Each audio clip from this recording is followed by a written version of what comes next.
Xolis tavsiya. Haj yoki umra safariga otlangan musulmon birodarim, muslima singlim, ibodat chog'ida o'qiladigan duolar qatorida yana bir duoni yaxshilab o'rganib olishingizni tavsiya etamiz. Bu janoza duosi. Chunki haj yoki umra safariga borsangiz, o'zingiz ham bunga guvoh bo'lasiz.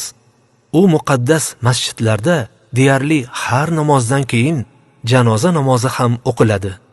Demak, siz uchun yana bir qiyrat, tog'dek savob olish uchun imkon bo'ladi. Shunday naqd imkoniyatni qo'ldan chiqarmang. Izoh.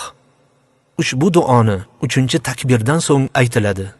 Sizlarga qulay va oson bo'lishi uchun sekin-asta o'qib beramiz.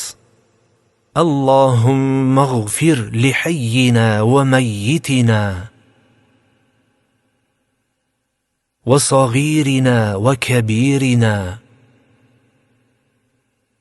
va zakarina va unsana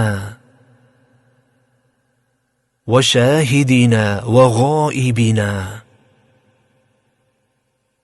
اللهم من أحييته منا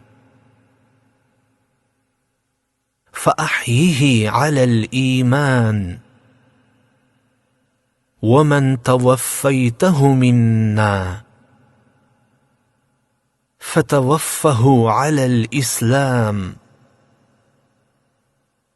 اللهم لا تحرمنا أجره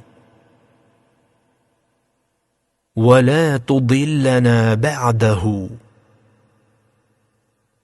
Duoning ma'nosi: Allohim, bizning tirigu o'liklarimizni, kattayu kichigimizni, hamda erkagu ayollarimizni va hoziru g'oyiblarimizni gunohlarini mag'firat etgin.